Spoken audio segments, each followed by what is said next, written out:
wrong. I almost missed it until I was rewatching the movie, and I was like, oh my god, you sneaky bastard, how did I miss your mangled face? There's a whole subplot in this film that we have to talk about. It's just really... There is a very... Okay. Let's do this. Okay. We can barely contain ourselves. We can barely record the show because we're talking about the movie. I love it.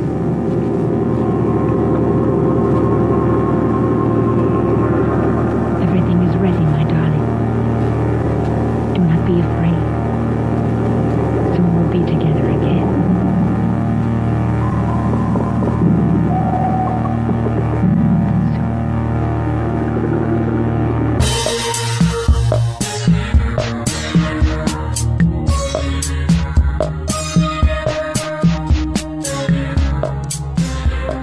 Hello and welcome to Hello, This is the Doom Show. I am Richard, and I am joined by Jeffrey Canino. Hello, Jeffrey. Well, hello, Richard. Man, I am fired up for Satan. Well, you kind of have to be. It's called Hellfire, and you're engulfed in it. Burning up. And the reason is because if you're just tuning into this show for the first time, the reason we're burning is because we're burning with passion. Because this is our part 3 of our reenacting of Scream 3 fanfiction. Oh. We've taken the best of Cotton Weary and other characters. You're Cotton Weary and I'm Jenny McCarthy? No, you're the sheriff. I'm Dewey? You're Dewey and I'm Cotton Weary. Or we can switch, whichever. I don't think Dewey's sheriff in Scream 3. That's in Scream 4. That's right. He goes jumping from the gun. He goes deputy to sheriff. Oh, spoiler alert! In case you're tuning in. How about throughout this episode we spoil Scream 3 and 4, just in between our comments? I would never do that. Why not? Those movies are ripe for. Now they're just ripe. Hey. I love the Scream movies. I can't lie. I just wanted to talk about fanfiction. Okay. We're talking about 1978's Satan's Blood, also known as, I believe it's pronounced Escalofrio, also known as Don't Panic. Let me tell you, folks, you need to fucking panic. Don't believe the title. Well, I mean, Escalofrio means in Spanish chill or shiver. Yeah. So, I mean, we're getting conflicting messages here. Right from the start. We're being told to be afraid and not be afraid. Right. Don't be afraid, be very afraid. I guess that's the idea. Oh, man. Be very afraid and take off all your clothes. Yes. Writhe around, get oiled up. Get out the Ouija. Get out the Ouija and the butter. This is directed by Carlos Puerto and Juan Piquer Simon. It says uncredited to Juan Piquer. Yeah, he was a producer on this film. He also directed the opening scene. My god! that we'll talk about momentarily. That was sort of put onto the film to allegedly to get it past censors. So censors would think that this was a documentary rather than what it actually is. Yeah. This could happen to you. I couldn't find a proper trailer, so I took some of the music and I took some of the lovely introduction, the lengthy introduction this movie has, and just slapped them together. I'll play that now. Satanás existe porque existe el mal. Satan exists because evil exists.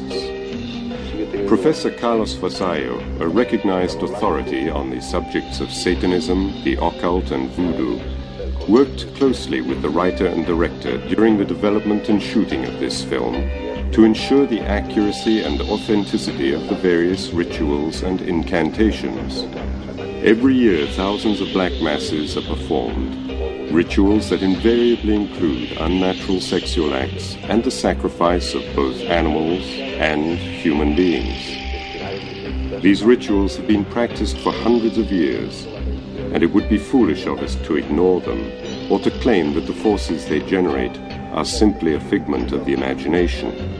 There are too many documented examples of occurrences that could only have been caused by forces that are far beyond the normal capabilities of man. We must assume, therefore, that the forces generated by any occult ritual, black or white, come from the beyond, and in the case of a black mass, from Satan. What you just got a taste of was the opening dialogue, or opening monologue. A scientist, Fernando Jimenez del Oso, I believe. Scientist?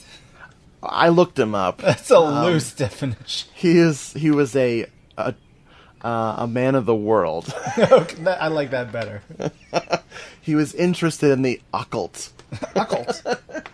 This guy is talking and talking and talking. Oh wait, almost forgot the most important thing about this film. It opens with a shot of microfilm. Oh, microfiche. Yes. Oh, yes. I mean, if there are any librarians in the audience, you know how important that is. That means this movie is for real. We see in Spanish an article. I did not translate it, but it had something to do with Satanism. Well, it looks like, so it says Satan exists. I think it says confirms the Pope. Something like that. Like the Pope is telling us that Satan exists. Nice. I don't read Spanish, but I'm pretty sure that Papa has to be Pope. Oh, he is the Papa. Yeah, exactly. Then the aforementioned Fernando shows up, and I call him the bald disco Aleister Crowley. Oh, yeah, totally. He talks about Satan in terms of a theory of opposites. Mm-hmm. It is long and features photos of satanic rituals, real or staged, God only knows. Mm-hmm. Did you have anything else to say about his the opening? Yeah, no, I think it serves the purpose that clearly they were going for. To trick people into thinking this might end up being like a Mondo documentary about Satanism, or like a Haxan of the 1970s.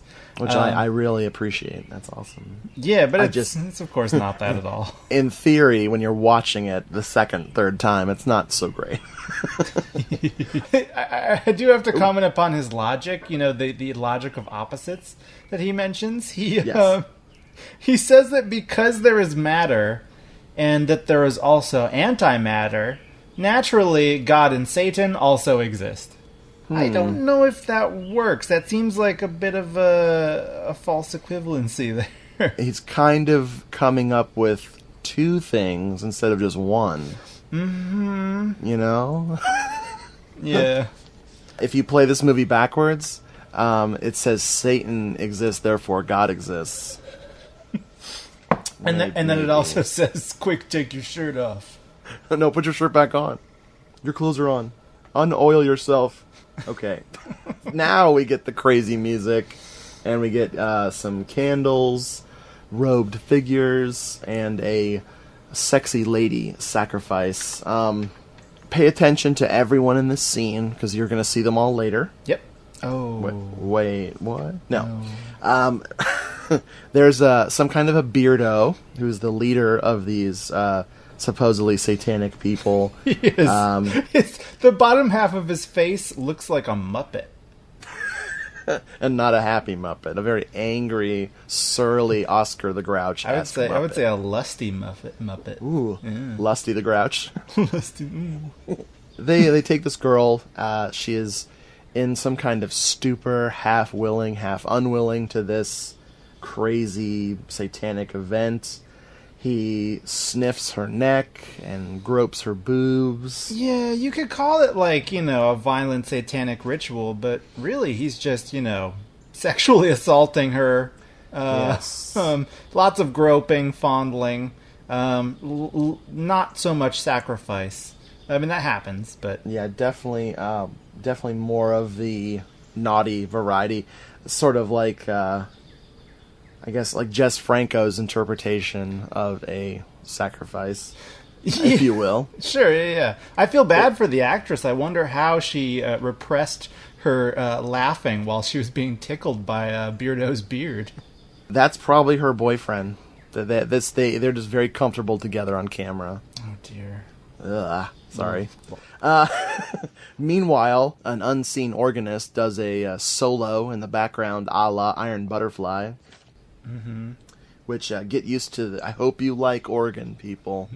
And I'm talking about the musical instrument, not the organ. Well, speaking of organs, we get our first full frontal vagina shot about 4 minutes in. Yeah, as he spreads her legs wide open. If you're into penises or dicks, you will not be pleased. Because this movie is all about the ladies. Partially. We'll you get some men butts. We get some things. We'll talk about man. Oh my god. There's a lot of, what did I say today? Pubic mounds? Pubic mounds, yes. Sorry, folks. It's just in the movie. Not my fault. Yes, it's important to note this movie isn't explicit. It's just as close to explicit as you can get without being explicit. Yeah, it's definitely got some stuff in it. So Beardo rapes, possibly. I guess you could say specifically he definitely motorboats her. I definitely feel violated, so... Actually, more specifically, his beard motorboats her. Yes. And then he stabs her in the side, and her blood drips down, and very helpfully creates the opening credits. Hey, when you give it all. Yeah, he stabs her with some kind of dagger, and the blood is the credits. And we get the copy I have is probably the most common copy that's around of this movie. Is the Escalofrio credits. Right.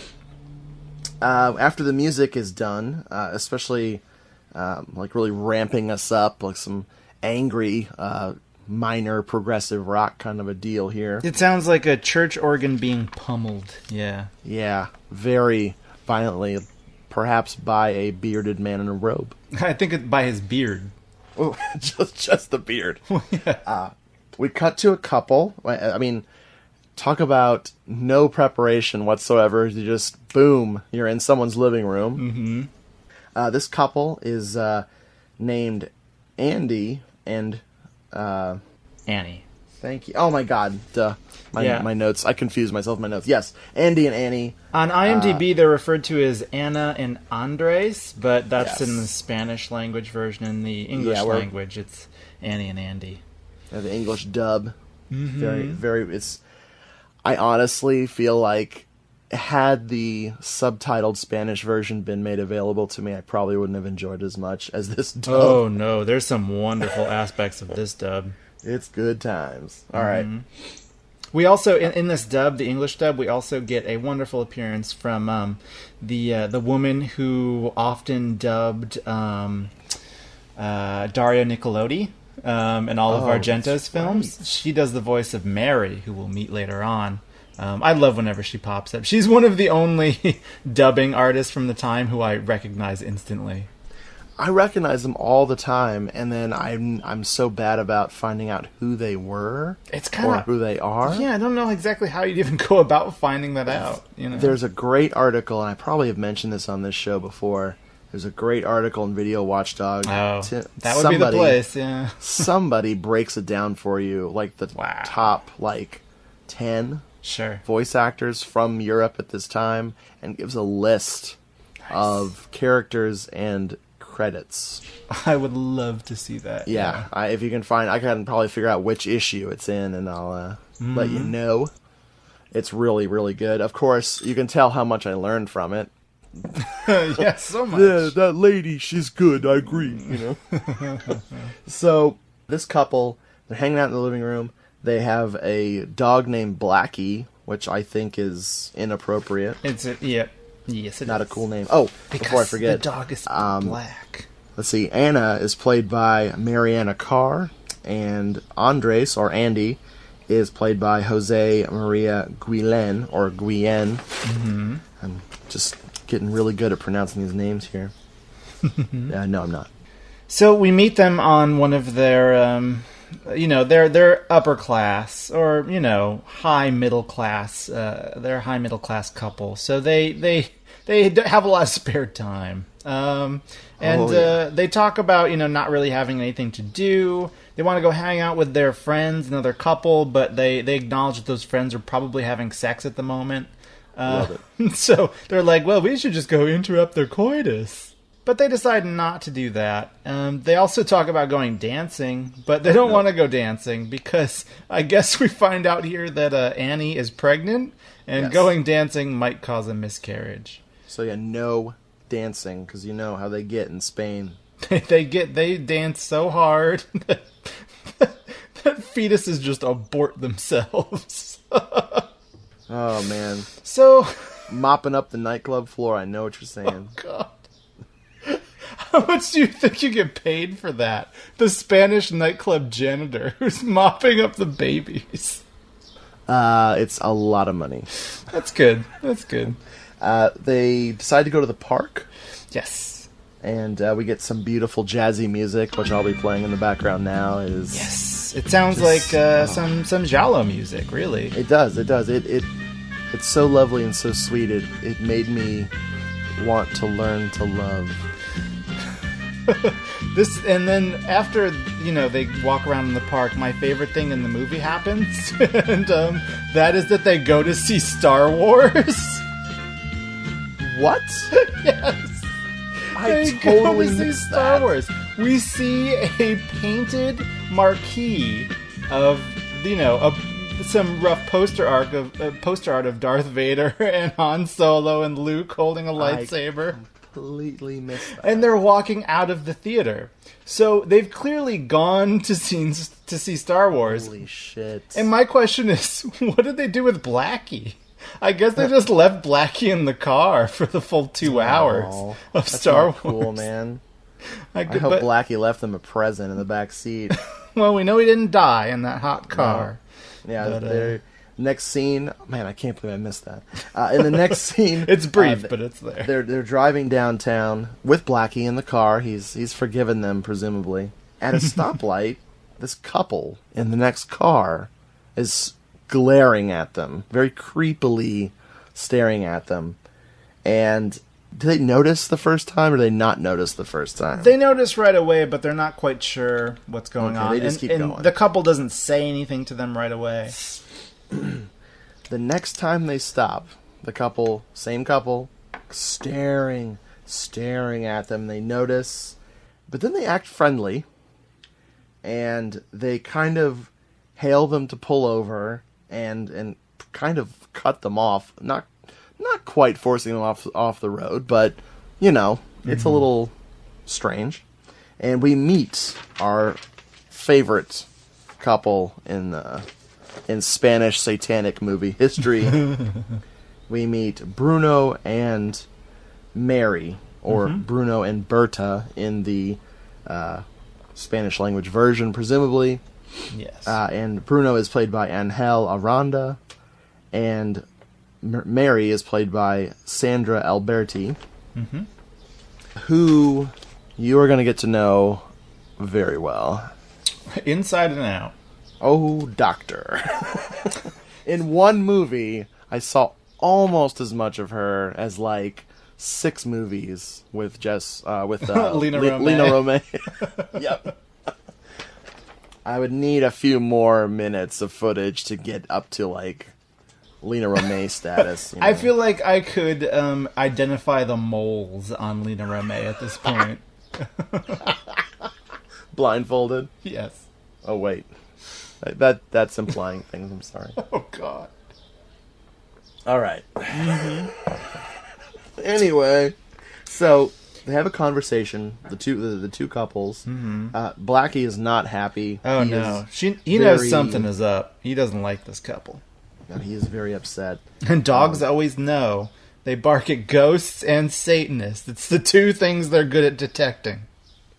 I guess like drugs, but whatever. Hey, well, yeah, that's their skill. Bruno is under the impression that he and Andy know each other. He's very convinced of this. Andy just can't seem to quite place him. Right. Bruno says that they were classmates at college. But the thing is that Bruno gets a lot of his facts wrong about their relationship. Yeah. Like he says that the dean of the college taught a class that they both took, and Andy goes, that doesn't make any sense, that the dean never taught any classes. And I certainly wasn't in them. But strangely, they they just decide to kind of accept that Bruno is telling the truth. Sure. And follow Bruno and Mary back to their house, basically because they have wine and cheese to offer. Yeah, they're being very, very polite to these people that are almost total strangers. Mm-hmm. They invite them over for a drink to celebrate Annie's pregnancy. And this is the first time Bruno will refer to an old photo he has of him and Andy back in the day. Mm-hmm. And the person they keep mentioning is someone named Frank Bradshaw. Yeah, Dean Frank Bradshaw. He just keeps mentioning it over and over and over again. I did a lot of research into this Frank Bradshaw character. Well, he is a mysterious figure, a real Derek Steele. There was no research. He remains mysterious. All right, they follow them out in the middle of fucking nowhere. Like, I love movies that set up things like this. I just have to say, like, come out to our place. Sure. 45 minutes or 2 hours later, or yeah, they say that they're driving for about an hour.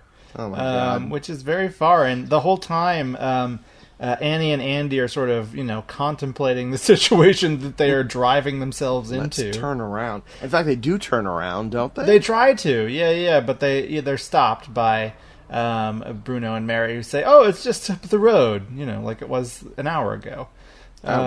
When they finally get to the house, it's getting kind of dusky. It's overcast. They pull up to a huge house, which is, I think, a really nice matte painting. Oh, I didn't notice. It looked weird. I'm apparently unable to discern when things are matte paintings or model trains. I just accept them. I mean, it's like it is the house that they are eventually in front of, but I think they wanted to place it at the top of a hill to make it creepier, and the shot is just really odd. So I'm just guessing it was. Okay. They got Mario Bava's second cousin to come in and do it. Spanish. What's his name? Mario Valo Bandalo. Oh no, Bavandala. Yeah, it's sure. easy to see why he didn't catch on. Nobody could remember his name. So they get to the house, and immediately we see some kind of groundskeeper milling about. Groundskeeper / monk. Yeah, / burglar. And he's wearing a burlap sack, I think. And I get there's definitely 2 people, maybe 3. And I'm getting them confused. One of them... You mean the people lurking around the house throughout the film? It's the one thing I could never figure out watching this movie. Mm. I know one of them to be Luis Barbu, the actor. He's the one... He's credited as Garda, or a guard of some kind. And the only reason I recognize him is because he has lots of scars on his face, and I've seen him in other movies, and he wears a very helpful brown robe cloak type deal. Yeah. The other guys are just so generic, I can't keep them straight. Well, generic is one way of putting it. In 1 or 2 scenes and never identified on screen is another way of putting it. Exactly. But we meet one of them fairly soon after they arrive at the house. It's this guy wearing a beanie cap, chomping on a cigar. He is just wandering around the house. He kind of lives there? I don't know. We have... So... yeah, exactly. That's we'll be doing a lot of that during the discussion here. The 2 couples, they retire to the den, and there's immediately a creepy doll. Oh yes! Holy crap! Yeah, it's one of the best creepy dolls I've ever seen. It is. It has its hand outstretched as if it's wanting to shake your hand, and Annie touches it and it squeaks. Nice touch. Very cool. It's just wrong. Blackie is immediately interested in the freezer in the kitchen. It's one of those freezers with the door on top, big enough for a corpse or two, maybe. I think Blackie just assumes there's a really tasty milk bone in there. Tasty milk bone. Human milk bone. Mary very creepily orders the dog to be quiet. I would say she snarls at the dog. It is to be awesome. quiet. Like, you're like, okay, I was already suspicious of these fucking people. That's it. Time to go. Let's get out of the house. Back in the den, we see Annie, and she's checking out a book on Satanism. Very casually. Oh, very casually. And Bruno asks her if it interests her, and she responds by saying, "Oh yes, always." Wow. She's just, she's always down for a little bit of occultism. Annie goes to the kitchen to see what Mary's up to. She catches Mary feeding. And I would say eating, but this is definitely more of the feeding variety. Well, specifically, it's pig feeding. She sounds like a pig eating, a mid-afternoon snack. She's leaning over a bowl of something. I mean, and like just digging in, no fork, no fingers, just mouth to food to bowl connection. She's loving it. And when Annie catches her, she just casually puts the bowl of whatever away in the pantry. Doesn't she then wipe her mouth a little bit? She's in no hurry to conceal what she was just doing. She plays it super cool.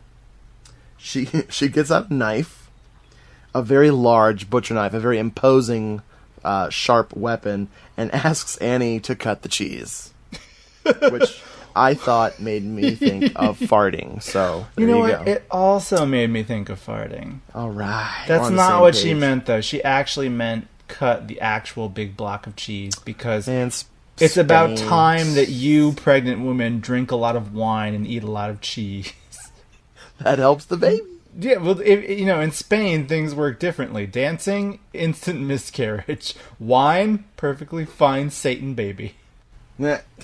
So, Bruno finally digs out the old photo that he was talking about, and things get weirder. Mm-hmm. They look at the back of the photo for a second, and they see Andy and Andy's names on the back of the photo with their address. Right. Nothing adds up. None of the stories about Bruno and Andy's childhood friendship at the school, anything they talk about, it doesn't add up. No, the photograph looks like an early example of Photoshop.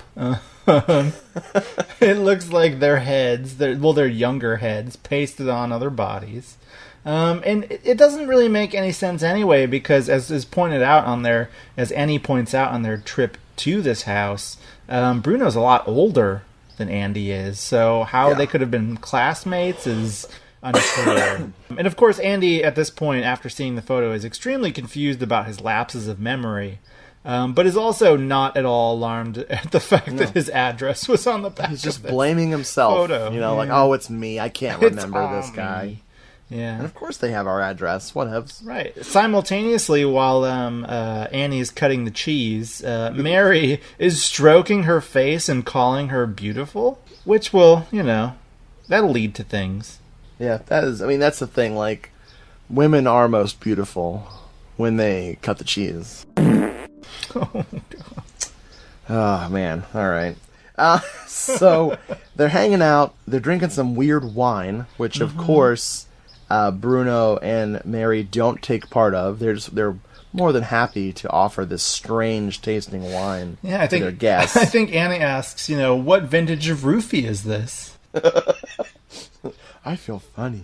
The Greens, I keep calling the groundskeeper, the stranger who mills about, on or off the payroll, comes back and he's wandering around some more. And right, this is the guy with the beanie cap who, again, we have no idea who he is. I don't think we don't see him keep any grounds. No, I don't know. I just call him groundskeeper because whatever. I'm racist. Racist? I don't know. I would just call him rapist. That's what. Oh, that's it. We get to know him as that later on. I'm classist. That's what it is. if he's not wearing a badass leather jacket, I just assume he's a groundskeeper. Blackie barks at him, and Does he shut him out, or does he just... He might shut the dog outside, I forget. Well, Mary already let Blackie outside. Oh, okay. He tried to leave, and the dog wouldn't let him leave. Yes. Yeah. It's just this character. There's so much going on. It's just... I'm just lost in all of his richness. There's layers. Mary says that she can read Annie's mind, and shit starts getting creepy. They talk about psychic phenomena, they talk about magic and the unknown. They also talk about reality, which Annie says she finds to be really boring. Reality is so lame. Whatever.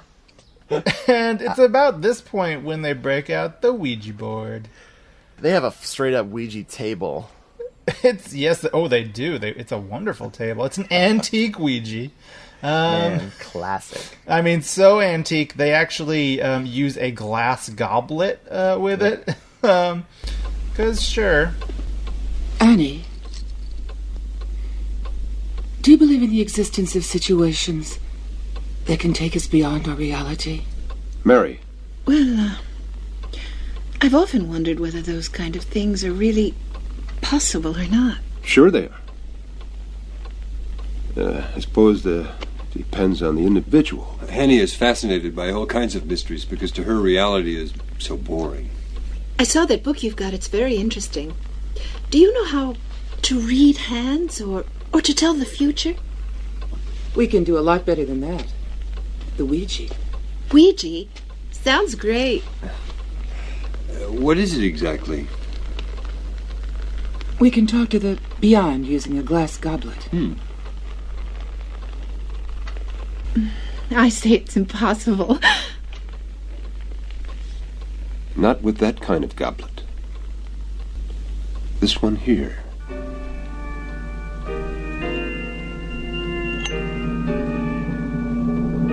Before they begin, Bruno raises the goblet up in front of a portrait of Jesus. Yes, which is so satanic. I have to say, Jesus in the picture is not amused.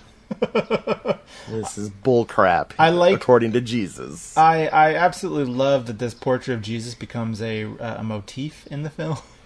Oh man, it does indeed. Pops up many times, and there's nothing at all sinister about this portrait. It's just Jesus. Yep. So they sit around the satanic table. Satanic Ouija table, which is it's in Spanish. Oh, I know. It's not even bilingual table. No. They offer some cigarillos to Anne and Andy. Annie being a terrible mother already, since she's already had the roofie wine, and now she's having the spiked cigarillo.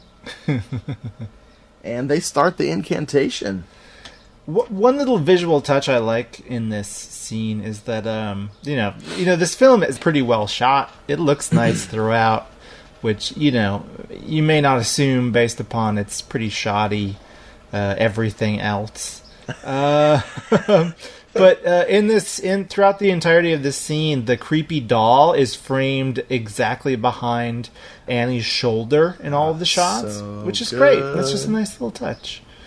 Bruno begins invoking spirits with sexual innuendo. He says things like, come into our temple, spirits. Oh my god. I hope he doesn't come into my temple tonight. Oh. At least not while we're recording. Just take your pill first. You'll be fine. I will. I'll have some more of this wine. The spirit immediately says, I want to talk about death. Muerto. Yes. Bruno asks the age-old question, will I live to be an old man? Absolutely not. The Ouija suggests that Bruno will kill himself, and Mary, not very subtly, tells everyone there that it is not the first time, and hopefully he won't screw it up this time. Well, this is my favorite exchange of dialogue in the film. The spirit doesn't spell out suicide, it spells out S-U-I. And so Annie goes, do you think it means Switzerland? What an ignorant fuck. And Mary responds, no, suicide. And then she holds an imaginary handgun to her temple and goes bang, bang. Oh, boy. And yes, then she reveals Bruno's failed attempt at suicide, which she will continually lord over him throughout the rest of the film. Like, better luck next time. We see that Mary has some scars on her wrists, which she shows them off, and then we see that Bruno has this weird, like, kind of looks like a bruise or almost a lesion on the side of his temple, and that's when Annie faints suddenly. But, not completely. Just a minor faint. The Ouija decides that it wants to speak to Annie. Mm-hmm. And it wants to talk about love. Love. It immediately says Annie loves Lewis. Oh, no. And Annie is a liar because she's like, I don't love Lewis, I only love Andy. And we finally ask that age-old question, who is Lewis? Lewis, we find out from a very angry Andy that he is Andy's brother. Mm-hmm. And I wrote, drama. I wrote, marriage ruined. Thanks a lot, Ouija. All in caps, yes. Well, you'd have to write that all in caps. But I hand wrote it all in caps is the thing. Fuck yeah, you did. So Annie gets upset. Annie is trying to convince the spirit to say that the spirit is lying. Like, come on, tell him you're lying. Cover for me. Don't leave me hanging, bro. The glass shatters by itself, seemingly, and Annie screams and then wakes up in bed. She and Andy... God, Andy and Annie, this is so much fun. In my introduction of them, I wrote that their names were Raggedy Annie and Andy. Nice. No real reason. You went there. You had to. I went there, though. It'd be weird if you didn't. Yeah. They want to leave, get the hell out of this crazy place. But they don't want to leave that bad. Well, yeah, they want to leave moderately bad, or less than moderately bad. But there's a storm outside, and the roads... I bet it's just like a light drizzle, but they're just like, fuck it, we're staying. They got a lot of cheese. Man, they got so much weird wine. Now we get the bathroom scene. Oh, yes. Can't not have a bathroom scene. Andy and Annie are in the bathroom. He's washing his face or shaving or plucking his eyebrows or flossing. I don't remember what he's doing. But they're talking about the events that have just occurred. Andy's like, no thanks. I think I'm done talking about this crap. Mm-hmm. Annie apologizes, but whatever. It's closed. She invites him to get into the bathtub with her. And when he does, when he drops his pants, she says to him, "Are you a fish too?" I knew you were going to do that. Oh my god. Oh man. Every movie and Death Wish Club, everybody. Yes. That's this podcast now. I'm real fucking impressed. That would have been an even better line for her to say. Annie then them splash around, have a good old time, and then she immediately goes down on him because, hey, why not? It's the 70s, let's do this. And we cut to Andy smoking in bed, and he's thinking about something odd. Hey, how come our address was on that photo? And he's wondering about Frank Bradshaw, and he remembers that it was rumored that Frank Bradshaw had committed suicide. Outside, they hear Blackie barking. Yeah, that's a question he should be asking himself. Where's the dog? Where's that fucking dog we neglect all the time? Yeah. Oh my god.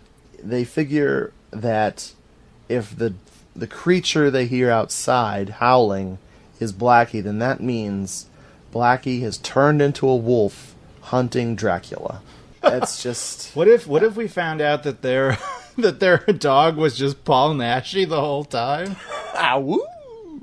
He was actually... The dog was literally played by Paul Naschy in a dog costume. Then we know who the father of that child is. Oh, you're right. Oh, yeah. That night, Annie can't sleep. Just imagine the pectorals on that child. While Annie is worried and she can't seem to sleep, we find out from Andy, he intimates that they lost a child before. Tries to tell her to calm down. Don't miscarriage. They made that mistake of going dancing when she was pregnant. Oh my god. Oh no. You know, you go see Star Wars, that soothes an unborn child. Dancing, it just wants to dance right out of you. The salsa killed my baby. It was clearly a cha-cha. You know what? I was going to say cha-cha at first, but I decided to go with salsa. It seemed more ethnic. I think we're both right. Okay. We see the creepy doll again, because I want to be constantly reminded of that thing. Yep. No, I actually do, you know. Well, yeah, of course. Annie gets up in the middle of the night, and she's walking down the stairs. The storm is raging outside. She walks by an oddly creepy painting that probably wouldn't be creepy in the light of day, but sinister at night, you know? It just looks like some field workers having a meeting in a barn or something. It's really innocuous. She hears the dog whimpering, and she gets into the kitchen and is immediately nearly raped by a swarthy sailor. Right, it's the guy from before. He became a sailor in my notes for some reason. She kicks him in the balls. Yes. My biggest concern was that he would succeed raping her, and then my even more bigger concern is that she would enjoy said rape. And that is always a potential threat in these Spanish horror erotic movies, yes. Luckily, I was saved, and this movie was saved for me when she kicked him in the balls. Yeah, we get a lovely shot of the rapist staggering away, clutching his balls. It's good. It's good. Oh man, I could watch that over and over again. So she runs upstairs, back to the room. She collects Andy. They go down to investigate, and they don't find the rapist so much. No. They find a different scene. They find Bruno and Mary totally nude in the den with the fire ablazing, and they are just getting started in their satanic ritual. Yeah, they're sitting inside a pentagram. They're writhing around Man. I mean, I think they're just getting ready for bed. What are you doing here? It's just bedtime prep, really. Those are their prayers to Satan. Everybody's got their own thing. Doing their own dang. They approach the couple. For some reason, they don't immediately walk out like, whoa, my bad. Well, they don't have very good filters on the actions that they take. No. You know, all throughout this movie, it's like, oh, these people we don't know invited us back to their house. Well, let's go. These people are cavorting naked in the den. Well, let's walk closer. They stand there slack-jawed, just staring. Mary gets up, approaches them, and you can see her body, her whole body. Right. She puts her hand on their heads, and I believe she speaks in another voice. Well, she speaks in a man's voice, specifically. God, it's so creepy. It's just one of those things what now? And it's, oh man, I love it. Mm-hmm. Me too. You who are of death, who kiss death on the mouth, protect your servants. Satan. Invade our souls and minds, corrupt and defile us, and mark us forever with the sign of evil on our foreheads. O Satan, come lead us out of misery. You are here. I sense you. I feel you. You are here inside me. Inside all of us. Prince Baal, master of all evil. We're yours. They get hypnotized, and they enter the circle. Now they're naked too, right? Mm-hmm. Okay. The flames in the fireplace grow brighter, and then the picture of Jesus that we mentioned before kind of explodes, implodes, yeah, catches on fire. It starts smoking, and then it just catches on fire. And I did notice something important. Jesus is not amused. Well, he was never amused. I mean, now he's really not. Oh. Everyone gets oiled up. Oh, yeah. They break out this skull body oil dispenser. No, it's a skull full of body butter. Or you said body butter. Yeah, oh my god! It might be sunscreen. I think it's SPF 666. Holy shit. If we walked away from the show right now, I'd be happy. That was awesome. All right. So yeah, they rub it in. Mary and Bruno rub it into the double A's, not the triple A's. Sorry. And then shit gets hot. Oh, so hot. So hot they need sunscreen. This is some greasy satanic slop going on, folks. Oh yeah. If you weren't terrified, then you were probably vaguely horny by this scene. If you were in 1978 and you were just watching Star Wars and this came on. This is way more explicit than Star Wars. I've seen the Wookiee. So you're right, Bruno does sort of have the body hair of a Wookiee. This ritual goes on for quite a while. There's various coupling and uncoupling. It's just a big old greasy foursome of satanic delights, if you will. There's some straddling, some doggy style writhing. Yeah. At one point, I swear to you, there is implied double penetration. Oh yes, it's pretty insane. Yeah, it's in there. It's all in there, folks. And also some hairy ass crack. Yes. And that's just that's women. for the lady. Enjoy the show, girls. The soundtrack is going fucking bananas at this point with the organ and everything. And suddenly it gets strange. Mary is now the object of the ritual, so to speak. Mm-hmm. And Bruno places his hand on her stomach after something. I don't know if he put extra satanic lube on it or... I don't know what he did, but he puts his hand on her stomach and it burns her. I think he cuts himself with the knife. Oh yeah. And then that's what I couldn't remember. He splurts a little bit of his wrist blood onto her pubic mound. Ouch! And it causes her to orgasm violently. Very violently. The scream cuts through the soundtrack like a freaking knife. It is pretty cool, I have to say. It's kind of your reward for sitting through all this what the fuck. Which, I'll say this now. The first time I saw this movie, this whole sequence was kind of a deal breaker for me. I figured it probably would be. I'm not into watching sexy movies, but this is pretty much the end of the sexiness here. It is, yeah. All it's in not all, that long. It's like exactly. It just 2 or feels 3 minutes of softcore penetration. It's too... Okay, let me explain where I'm at in my headspace real quick. Because of Jess Franco, this all seems really tame to me. Oh, totally. Yeah. But back, I don't know, 6 or 7 years ago when I first saw this film, when it first came out on DVD over here, this was very too much sex.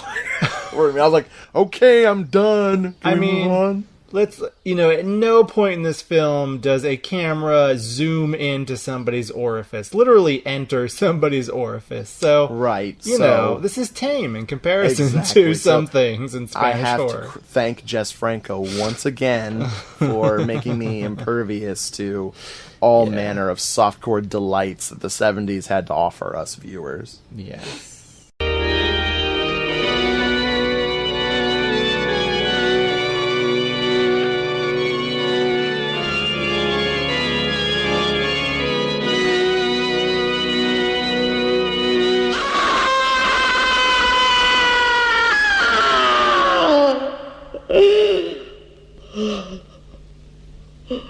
Okay, back to the movie. Yeah, we fade to black after she screams. After she screams.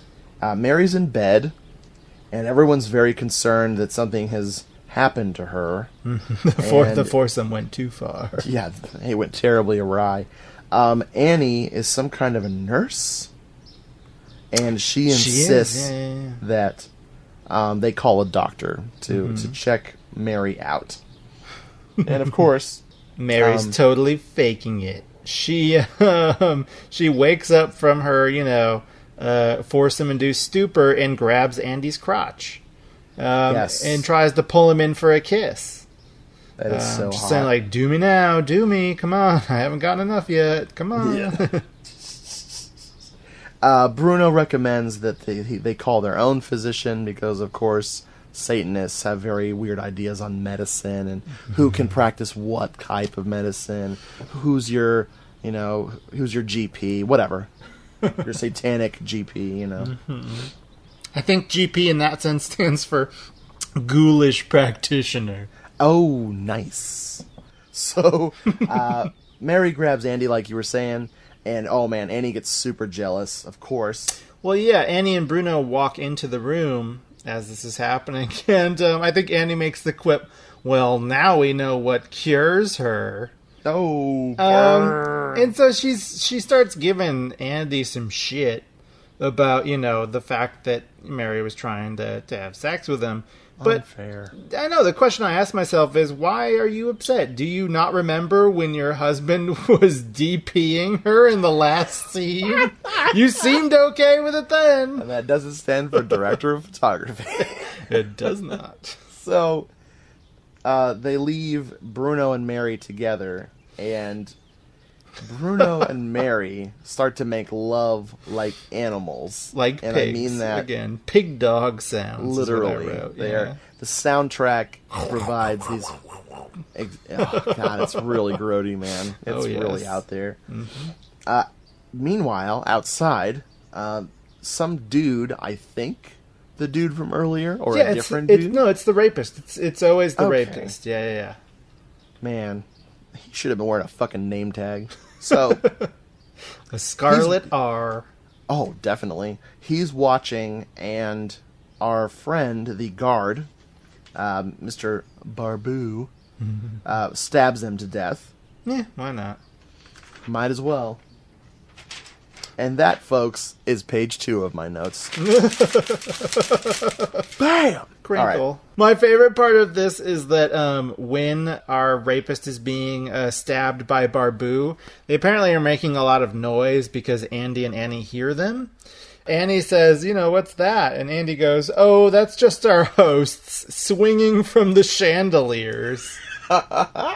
That's my favorite creepy noise justification in horror films. Ever. Yeah. It's perfect. Usually people say it's just the house settling, you know. Nope. It's our fucking crazy naked hosts. He's so imaginative. Swinging around. That boy. So next thing you know, Annie is sleeping.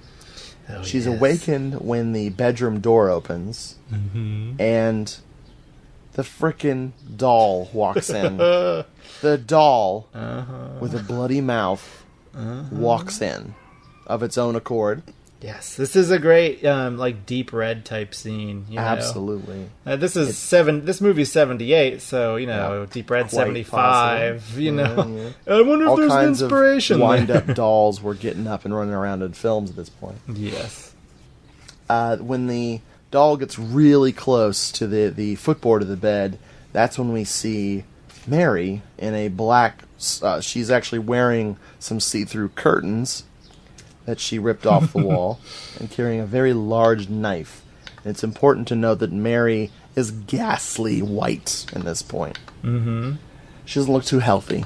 I just want to talk about that doll more for a second. Interestingly, the doll kind of looks like the doll that is not in Deep Red, but that is on the American poster for Deep Red. Ah. With the long blonde hair, just like, the actual doll in Deep Red. Well, I guess, maybe there is a doll that looks like that. Yeah, there's a doll that's hanging on a noose in Deep Red that looks like that. Yes. So I take it back. But the major doll in Deep Red looks like, Howdy Doody. Anyway, moving on. Howdy Doody, but way hotter. Know what I mean?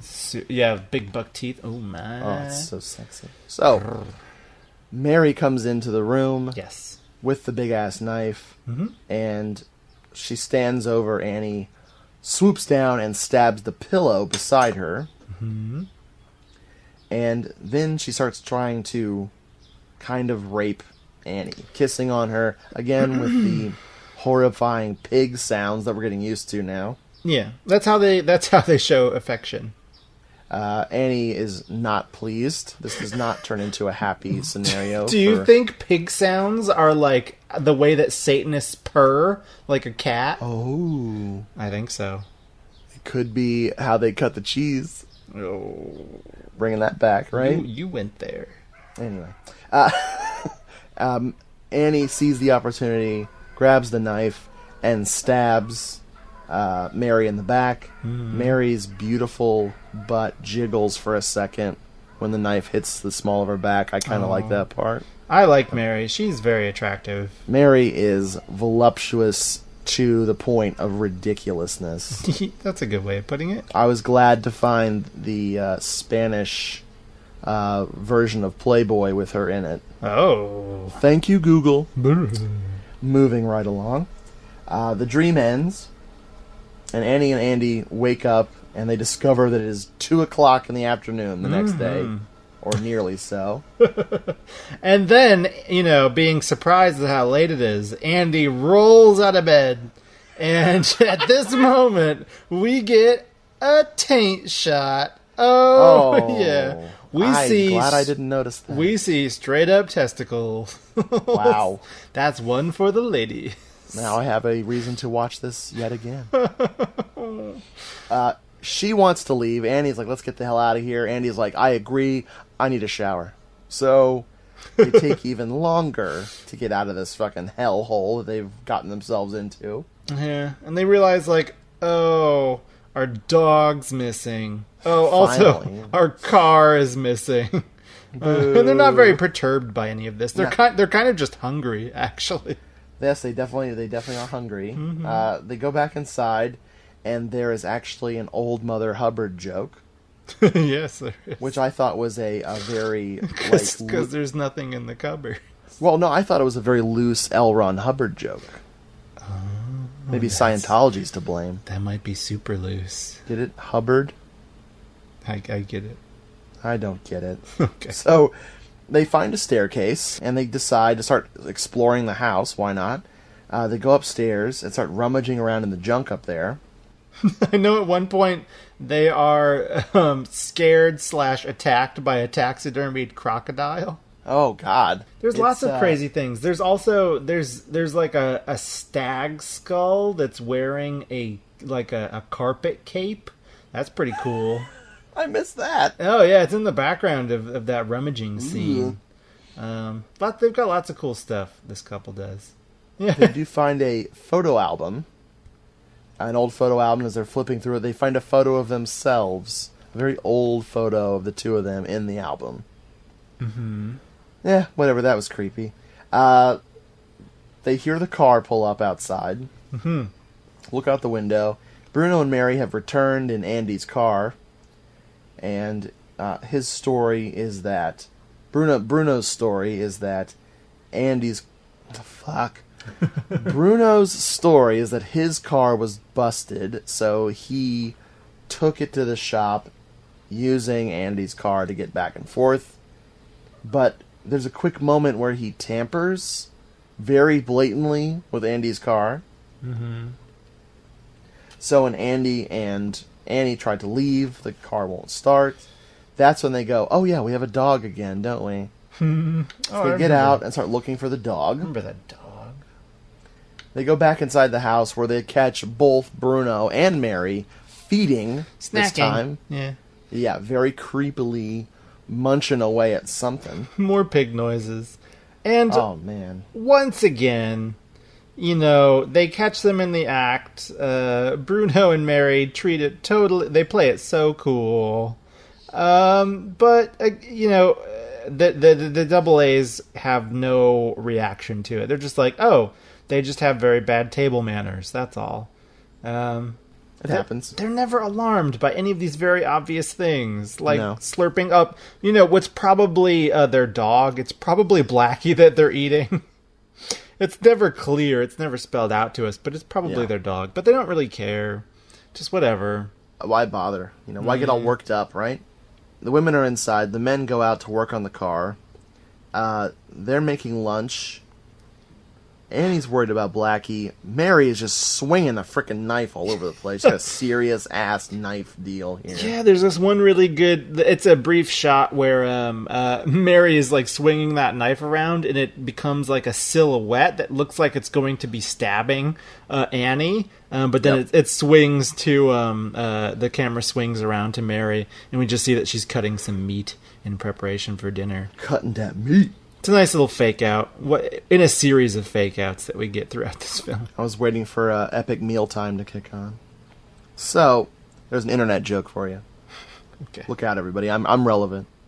So, in the car, Bruno finds a photo of Frank Bradshaw stuck in the car somewhere. They talk about whether or not he jumped out of a window. Inside, they find Blackie dead, hanging in the middle of the frickin' kitchen or whatever. Which I guess they just didn't notice before. The dog is all messed up. Annie accuses Bruno immediately. Well, Annie accuses Mary. Oh, Mary, that's right. She accuses Mary. Well, because Mary, like, very nonchalantly is just like, oh, how awful. We're buried in the garden.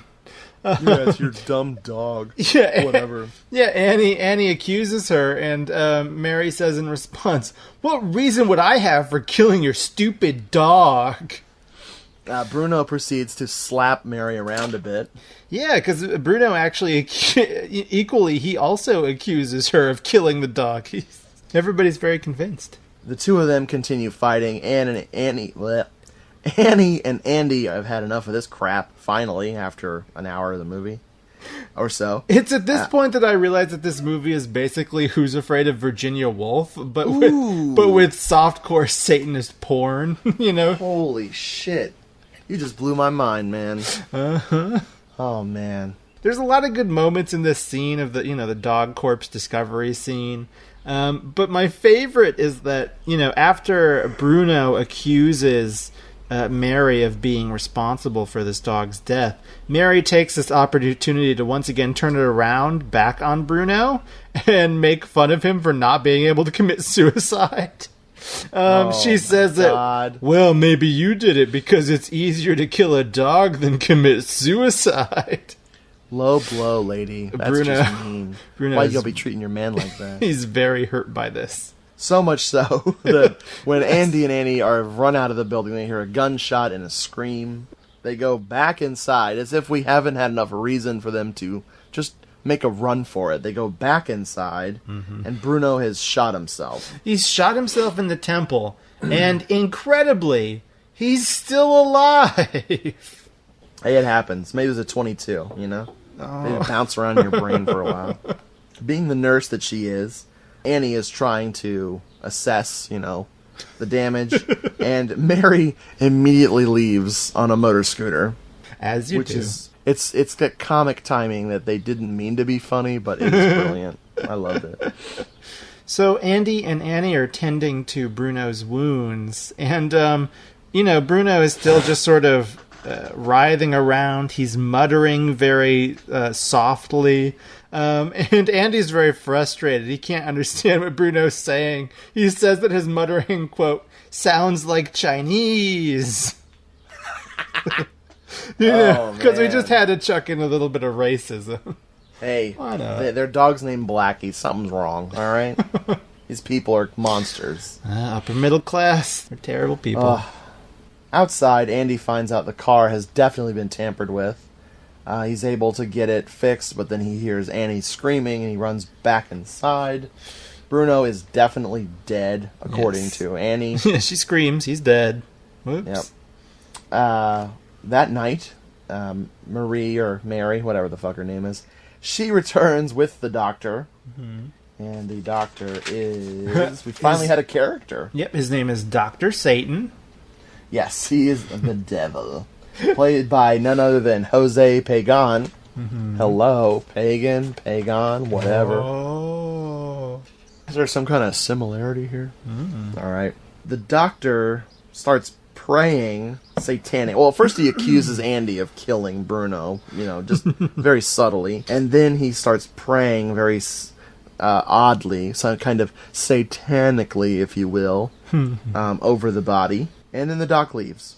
As the doctor's leaving, there is a lightning flash, and a figure appears and disappears right before Andy's eyes.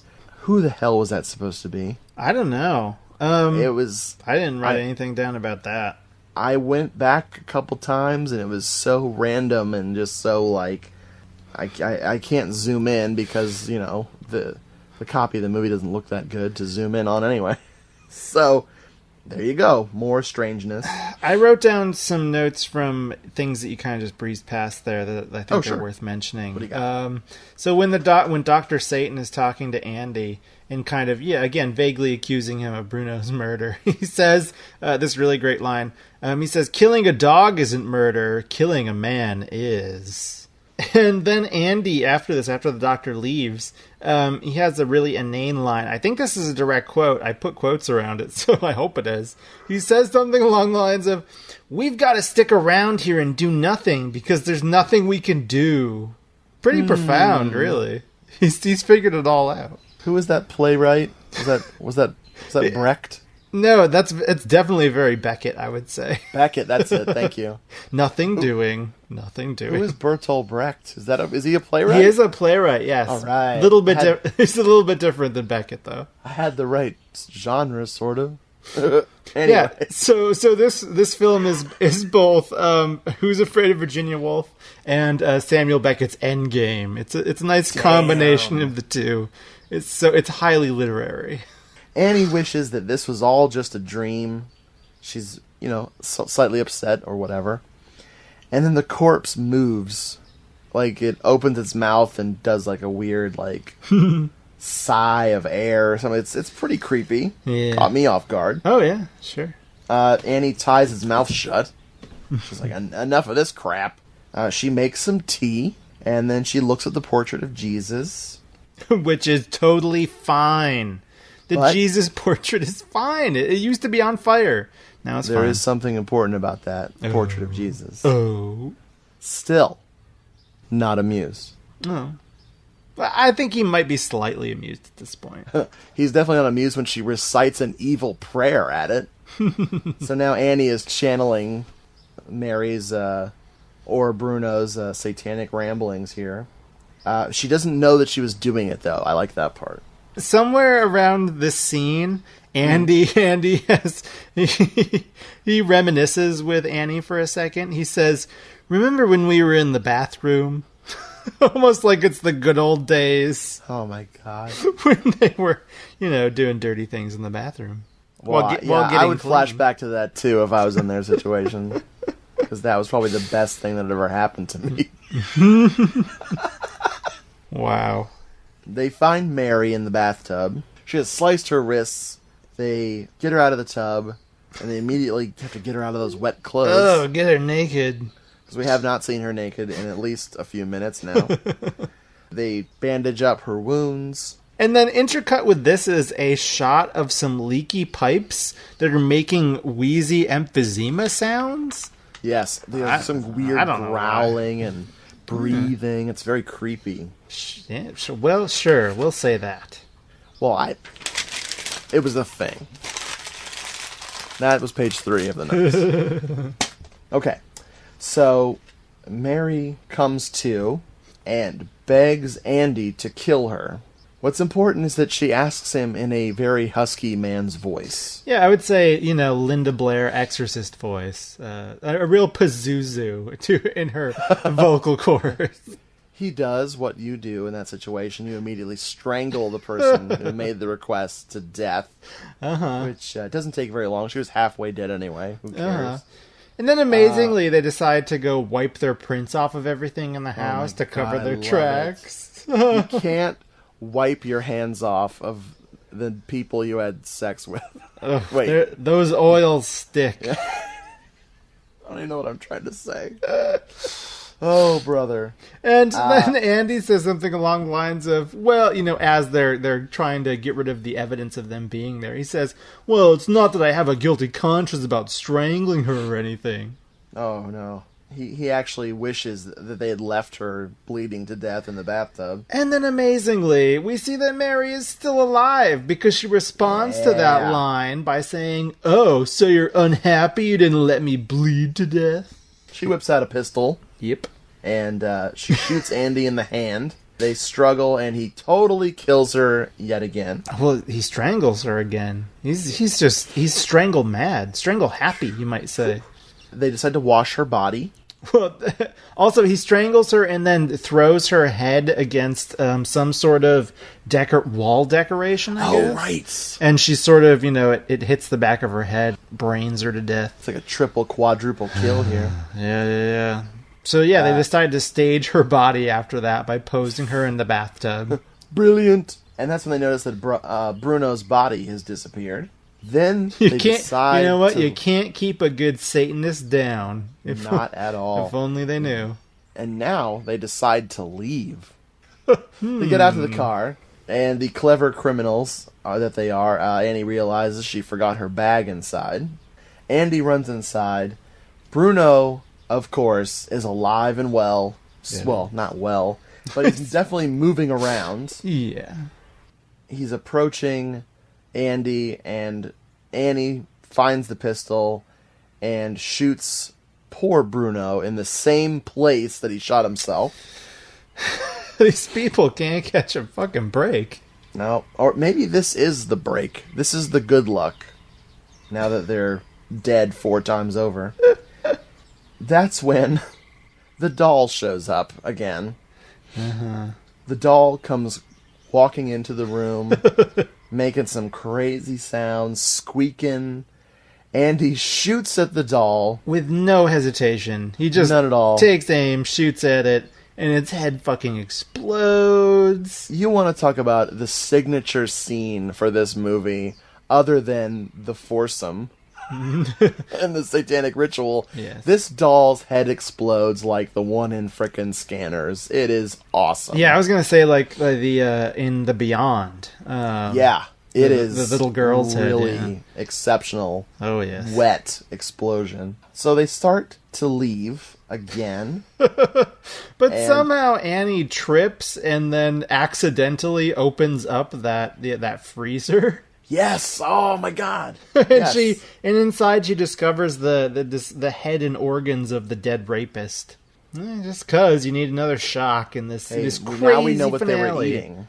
Oh Yeah. Oh yeah. A little bit dog, little bit of rapist. Who can tell the difference? They're running around in the house. I call it the beyond logic. The house is suddenly this maze. And they're going from room to room to room to room. It's very confusing. You don't know where they are. They don't know where they are. And they're also going from room to room to room, just murdering people. I like how quickly we see that a mild-mannered middle-class couple becomes bloodthirsty butchers. They have no qualms about it. In the previous scenes they were hiding evidence, and now they're just slaughtering people. It's a quick evolution.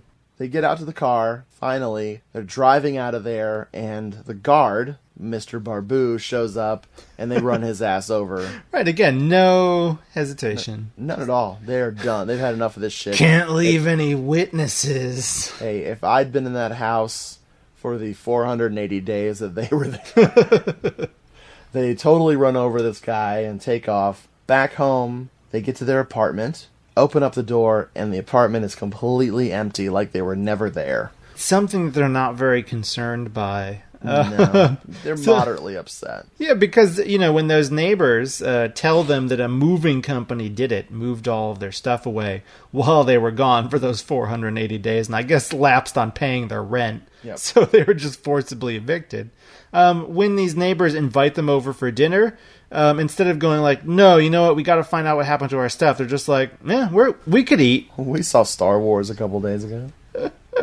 We're open to this new opportunity for cheese.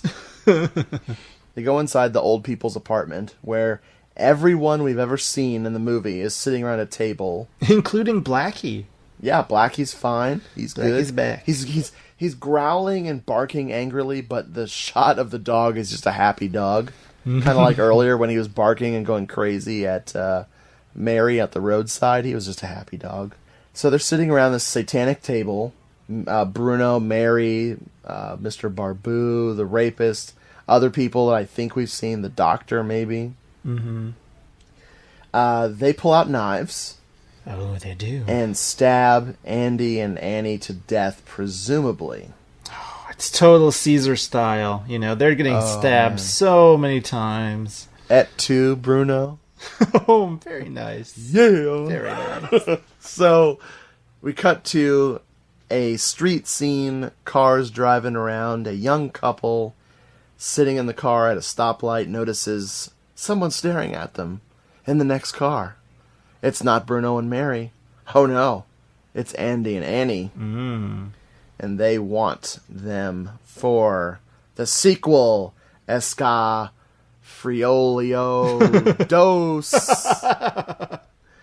Yes. Then we get some jaunty music, and the movie ends. Yeah, and over the credits we get some freeze frame glamour shots of the super creepy doll, Blackie, the glass goblet, and some gargoyles. So I need a break. I need to get some water. Let's come back.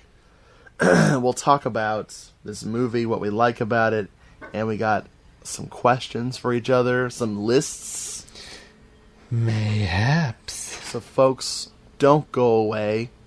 Don't pause and play your internet game. Your sneaky Tetris. Sneaky Tetris. I have no idea. No, they're playing Tetris Sphere.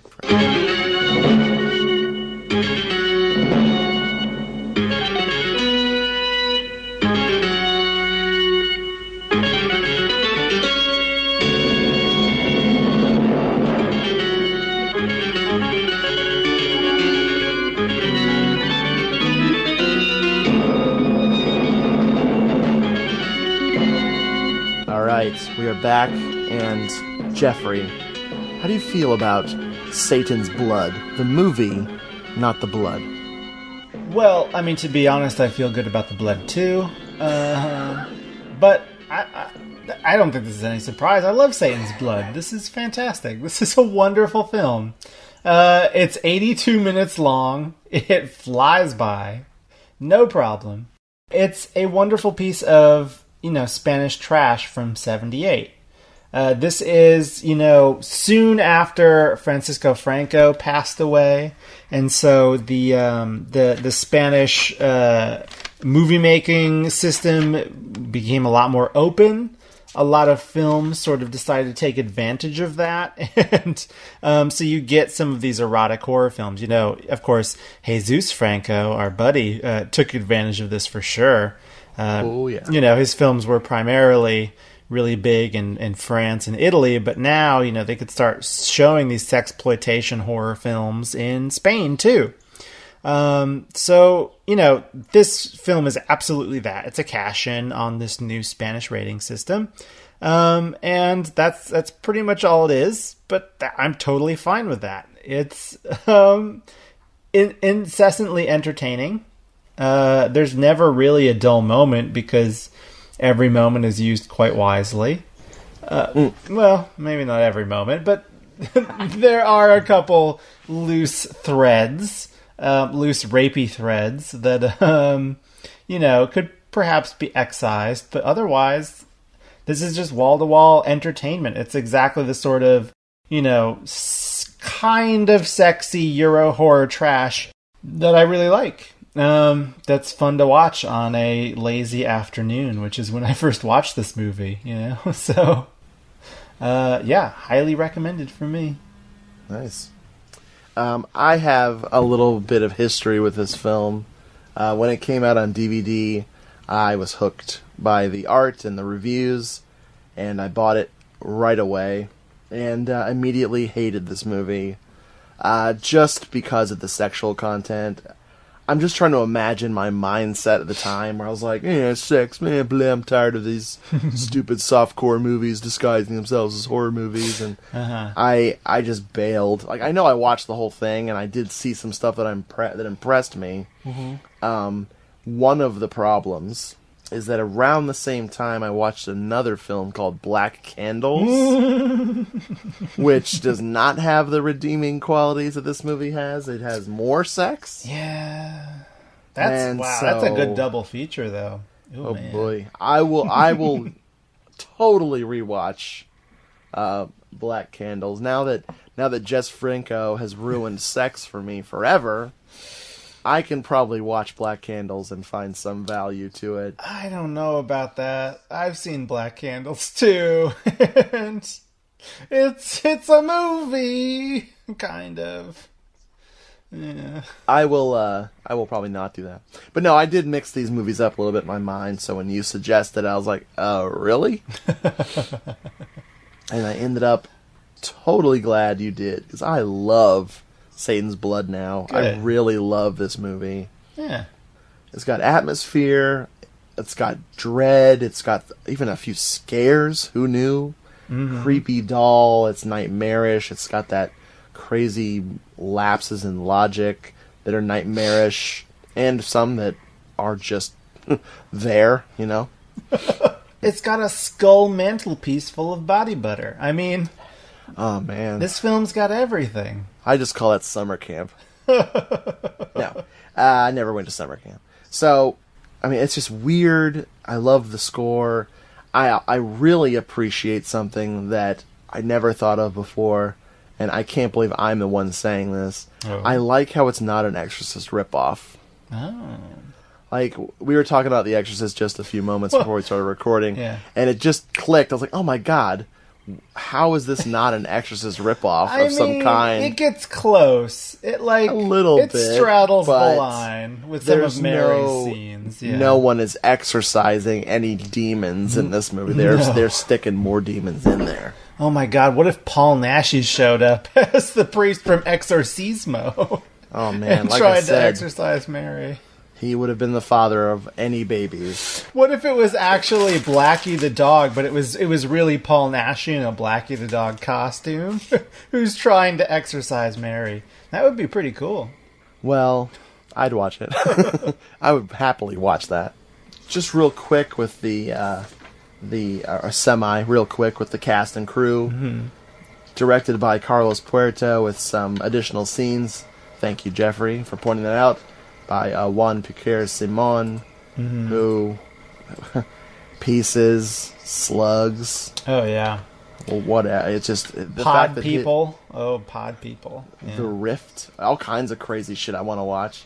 I've seen part of Slugs, and obviously you got to see all the Slugs. I will watch Slugs. It's a great one. That's one I've written up on my blog during my Animal Horror Month. Shit, I need to check that out. Yeah, that was one of my favorites actually. Slugs was on cable once, and I saw a couple minutes of it, but I didn't stick around, unfortunately.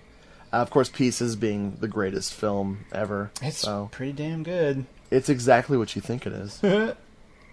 What else we got here?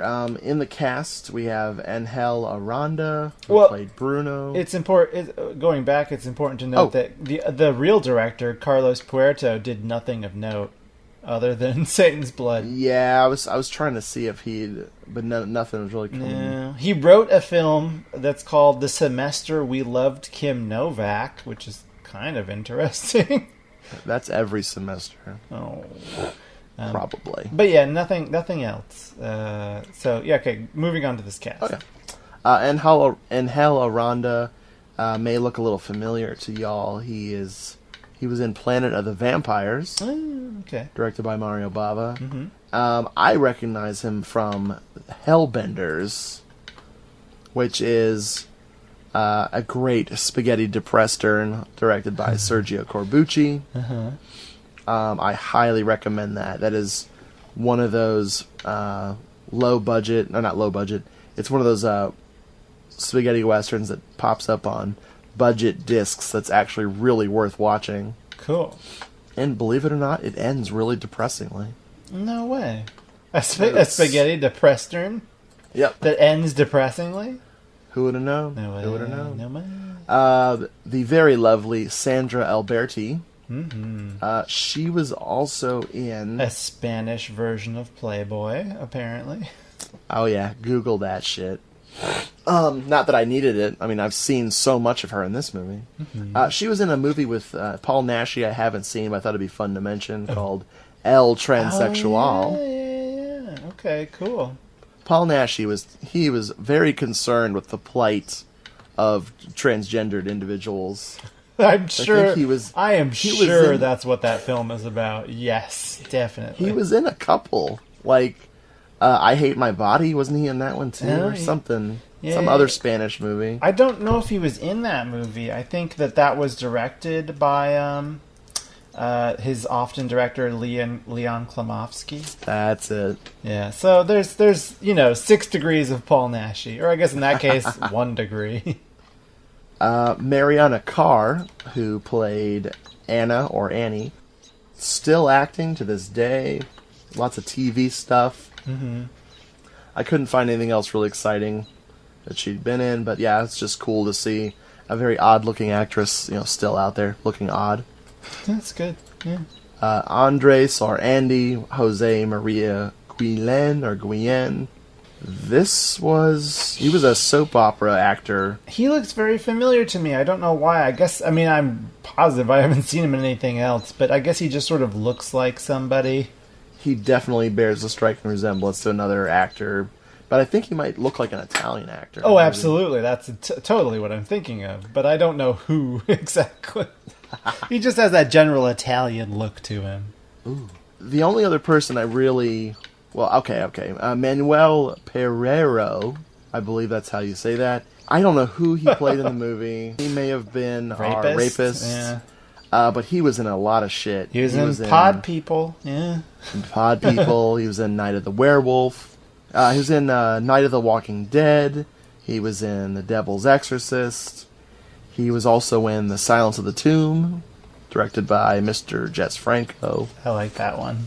Me too. Speaking of Jess Franco, Luis Barbu, who played our Garda, this very recognizable gentleman. I first saw him in The Case of the Scorpion's Tail. Uh-huh. He was one of those utterly useless bodyguards. What I like about this guy, I just noticed, 137 credits. Yeah, he's in tons of stuff. Oh, doctor. But he's all over the place in terms of Spanish horror and other genres, spaghetti westerns. He's in a giallo, Death Surrounds Monica, which is a lot of fun. Or is it Death Haunts? Death Monica is, I think, the title. Yeah, something like that. He was in a Jess Franco movie that I love. Night of the Assassins or Night of the Skull. Oh, that one. And Dracula, Prisoner of Frankenstein. I love both of those movies. And The Rites of Frankenstein, a.k.a. I the love erotic that movie rite. too. And Female Vampire. Holy shit, this guy's in everything. Return of the Evil Dead, the second Blind Dead film. Wow, he had a great... He was in The Lorelei's Grasp, which expect to hear an episode of that on this fucking show. And he was in Jess Franco's The Demons, which I just watched. How was that? Oh, it's great. It's very Nice. It's very long. The new Blu-ray release of it has the unedited cut, which is just shy of 2 hours long, which makes it the longest Jess Franco film by a lot. There was another one though. What was the one? How long did you say that one was? I think it's like 118 minutes. Holy shit! Let me see. Long it was compared to that one Justine movie. The one with Christopher Lee? Maybe. Let me look.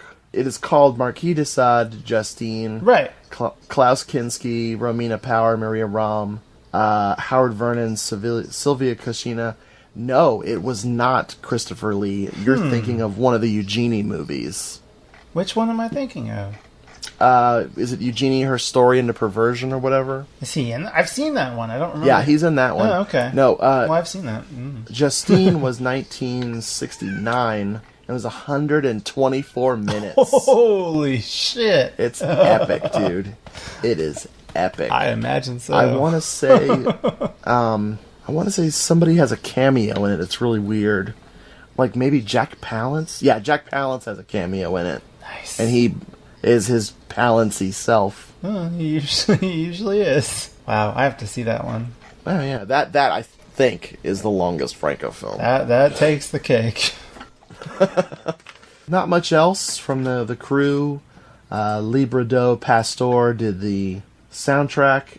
Again, not much. He did some work on Pieces, and he did some work on the E.T. ripoff called Los Nuevos Extraterrestres, which that's I watched a Pod trailer. People. That one's Pod People. Oh, that's Pod People? Yep. I'm sorry. Yep.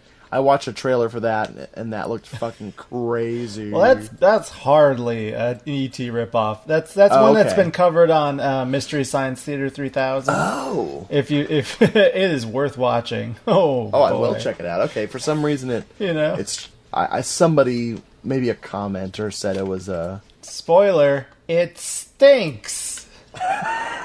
Thank you, the critic. Nice. That's actually a joke that happens in the movie. Yeah, and Pod People, there's this great scene where a really cool 1980s band is playing. They sound like, they're trying to be a 1970s band. They're playing in a studio recording their new hit song, and they stop playing. And so the producer's like, hey, what do you think about that song you just played? And the frontman of the band he throws up an A-OK sign, and he says, it stinks! Oh, man. I wonder if that was the dubbers just changing the line, or if that really was the line. That's awesome. So that pretty much wraps up Satan's Blood, unless you have anything else to add, sir. Nah, I got it. I think we got it. Check it out. Check it out. I know that the Mondo Macabro disc, of course, is out of print. Mm-hmm. But you can still get it. I think it's one of the Scorpion. Yeah, I have the Scorpion. Discs. I have the Scorpion disc. You want to know how pathetic this is? I actually had the Mondo Macabro one and sold it. You fool. And now I'm going to have to buy the movie again. Yeah, that Mondo Macabro one is slightly better than the one that I have because it has both the English dub and the original Spanish. I mean, I don't think you'd ever want to watch the original Spanish, but it's kind of good to have it, I guess. You'll hear some dialogue samples as to why you have to watch the dub. Switzerland? So I have a list of movies, and I was going to run them by you. Do you have a question time? I do have a question time for you. Okay, would you like to go first? I think that it would be better if mine went first because it's directly tied into what we've been discussing.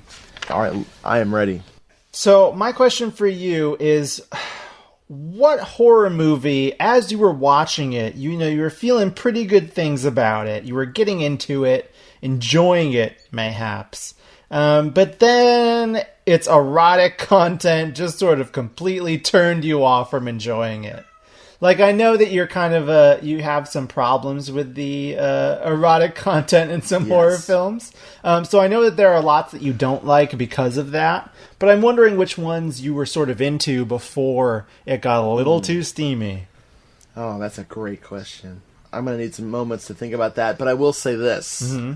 Just so people at home know, I am a terrible pervert. I just have no interest in watching softcore movies, or hardcore movies for that matter. It's just not something I really get into. I think it all started when I got really into horror movies in the early 2000s. And I was pouring through all this Italian stuff and Spanish stuff. And I started to get so desperate to see all these horror movies that I noticed the trend in the late 70s, early 80s, where the films were just softcore or softcore movies with pornos cut in, disguised as horror films. So I got really frustrated, and that's really what pissed me off and just made me hate on the erotic scenes in these horror movies. And it's never not pissed me off since then. But I'm trying to think of specific films. Oh, man. Shit. Because, I mean, back in the day, you couldn't rent anything. And it was really hard to download movies for me for a long time. So you had to go and buy every damn DVD that came out. Sure. So I'm sure you and I and a lot of other people supported the entire DVD industry for a long time. Oh, yeah. God, what is something... that porno holocaust, man, I was so pissed. But in all honesty, you weren't expecting it. You weren't expecting it in porno. I don't know. It was a total shocker. Spoiler. No, I really think it was probably something directed by Joe D'Amato where It was supposed to be a horror film. There was supposed to be zombies, but it was also sex movie. But I can't think of anything really specific. Yeah, I haven't seen any of his real erotic ones, like Erotic Nights of the Living Dead, or that will turn your stomach. That is, and I don't mean from gore content. Yeah, or like Emmanuel and the Last Cannibals, or I've seen that. Whoa, Porno Ugh. Holocaust. Yeah, I mean, I've just seen his straight up horror movies, and I love them all dearly. Yeah. I'm trying to think. I mean, I got into this a lot. I mean, if you read through my Franco Fridays, you'll see this over and over and over again, where it's just like I'm torturing myself because I want to see good Franco. I know there was a Giallo that really turned me off. Giallo Avenzia, perhaps. Giallo Avenzia has some serious sex stuff in it. That's a great example. Thank you, sir, for feeding my answer. But you know what? I do appreciate some of that movie. If you want to remove your faith in humanity, that's a good one to watch. You'll pretty much hate everyone you ever meet for like a month after that. But it's such a sleazy movie. Oh man, wow. Yep. Sister of Ursula. I still gotta see that. I'm excited. Talked about that. I think we talked about that briefly on another episode. Somebody played the Sister of Ursula in another movie we were talking about. Yeah. You were talking about how it's just sleazy par excellence. Yeah, it's really bad. The whole giant dildo used as a weapon against women. I have to see it. I mean, I love that in life, but not in film. I think a lot of it was gialli, like trying to watch a lot of gialli and getting burnt by movies that were just softcore movies with maybe some occasional glimpses of giallo style. Sure. Oh my god, I can think of one. I think it's called Black Angel. I was in trouble already. I mean, it was like a 90s giallo. Mm-hmm. So, you're already screwed. Yep. Oddly enough, Play Motel ended up being okay. I've heard of that one. I have not seen it. It's got porno sequences cut into it. Ooh. I think I found a version that only had the softcore scenes. Mm-hmm. Thank goodness. So it wasn't too bad. The mystery was actually fun, and like the dubbing was awesome. Cool. Yeah, 1989, Black Angel. Stelvio Massi directed. It's not good. So I sort of answered your question. You gave me a great answer, though. Thank you. No, you're very welcome. So what I did was, I looked at the keywords for Don't Panic, a.k.a. Satan's Blood, and I found a keyword that is Satanism. Ooh. And I clicked on it, and I got 287 things. Oh, my Lord. That's movies quite a few. I narrowed it down to 10. That's good. I picked 10 movies, some obscure, some not obscure at all, just to see if you've seen them and what your thoughts on these 10 movies where Satanism plays pretty heavily in the movie. All right, easy. So you're going to start with End of Days. Yes. I'm going to start with The Exorcist. I'm going to start with Land of the Minotaur, a.k.a. The Devil's Men from 1976. That's one with Peter Cushing, right?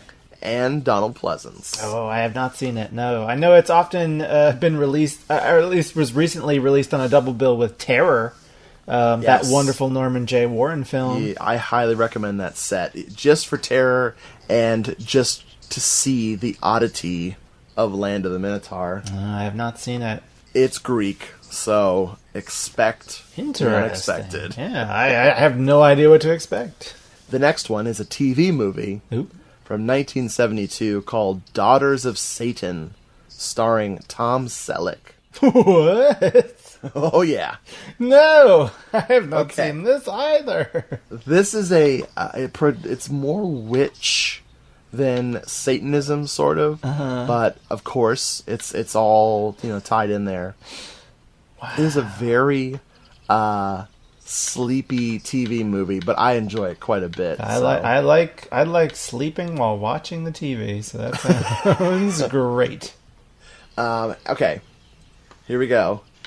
Midnight from 1982. Yes. directed by John A. Russo, with Lawrence Tierney, of all people. Yes, he's in that. No, I saw that. I covered that one on my blog back during my first /tober. That was when I watched 31 horror movies. Well, 31 / I watched a lot more than 31 movies in October of that year. But I wrote about 31 of them on my blog, and Midnight was one of them. And my memories of it was that it was very strange. Yeah. That it jumps around between, sort of like what it's doing, what its sort of subgenre is quite frequently. Like, I covered it under a slasher month, but it's also very much a cult movie. It also sort of seems like almost like an exploitation revenge type movie, even though that's not really what it's about. I remember it's extremely bleak and violent. I remember having like tentatively positive feelings about it. I know it's not a great film. No. But it's a film.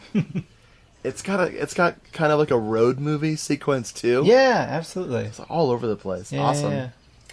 Yeah. So next up, 1973, another TV movie, Satan's School for Girls, starring not one but 2 Charlie's Angels. Nice. I know about this one. I think it's even been remade recently as another TV movie. I believe it has. I might be wrong about that, but it might be. No, I have not seen it. It's got an irresistible title, though. I recommend that one. It's a fun one. It Sure. lives up to its odd charms. I have no doubt. Okay, this is good stuff. Back to the year 76. Satan's Slave, directed by Norman J. Warren. Yes, now of course I have seen this one. And it's not Terror. Terror is definitely the film I prefer. But Michael Gough, that's who's in it, right? Oh yeah. He has a nice performance. And so does the creepy younger dude. The stalker kind of guy. Yeah, who cuts people up with scissors. Yeah. I love him. He's pretty good. That's a fun film, for sure. Good times. I actually used to prefer that one to Terror, and then... Yeah, no way. Terror I is so found good. Satan's Slave, for my first impression, was amazing. And Terror, my first impression, was bad. Oof. And it's completely flip-flopped. Yeah, where yeah. Satan's Slave I still like, Uh-huh. but I straight up love Terror. Came around to it. Hell yes. And you can hear it in that episode. Oh, yeah. Way back. All right. 1971, The Brotherhood of Satan. No. Starring Strother Martin, of all people. That one is one I believe I own on Blu-ray, but I have not seen. I think it came out... Who put it out? I think Echo Bridge put it out. It's pretty recent, on a twofer with that and Mr. Sardonicus. Oh, nice. Yeah, so I have not watched it yet. I was so excited. I found Brotherhood of Satan on cassette for $1.99, and I burned it to DVD, and I had this big old, like, all the notes and all. I was like, oh, man, I'm going to fucking drop this shit on the world. And then I'm reading the review for the Blu-ray, and I'm like, oh, fuck. Fine. And I never talked about it ever. Maybe like real briefly on my blog or something. I was so disheartened that I hadn't discovered the lost classic. It is definitely weird. All right. This one, a little more familiar, maybe. 1981, Evil Speak, starring Clint Howard, Ron Howard's better half. Oh, no, wait. He's not his husband. It's his brother. Yes, I saw this one fairly recently. With the upcoming Scream Factory Blu-ray release of it, I figured it was worth a watch. It's not a very good movie. But it has one of the best final acts I've ever seen. It ramps up so much. You know, totally. The redeeming qualities of the first 2/3 are all of the scenes when Clint Howard is talking to his satanically possessed computer. Those scenes are pretty awesome. There's a lot of cringing when you watch that movie. I mean, it's pretty hard to make Clint Howard sympathetic because you have to look at him. Wow. Oh, wow. That I'm was sorry. a burn. I'm sorry. He's Holy just... shit. He's kind of tough to look at. Man, he's very young here, though.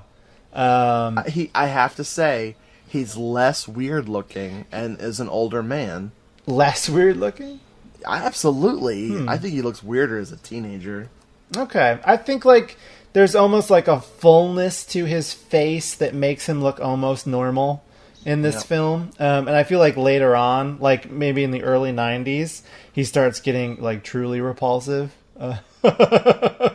But here he's, like, somewhat tolerable. But anyway, the conclusion of this film, in the last act, there's lots of pig mayhem. Pretty much everybody dies. It's pretty awesome. So I would totally give it my blessing just for that final act. But the first bit is pretty dull. Moving right along, but staying in the 80s. Mm-hmm. 976 Evil from 1988, directed by Robert Englund, Freddy Cougar, starring everybody's favorite Stephen Jeffries. No, I have not seen 976 Evil. Oh, nice. Or 976 Evil 2. So I have so much to look forward to. You have something. I own both of those on DVD, but I have not seen them.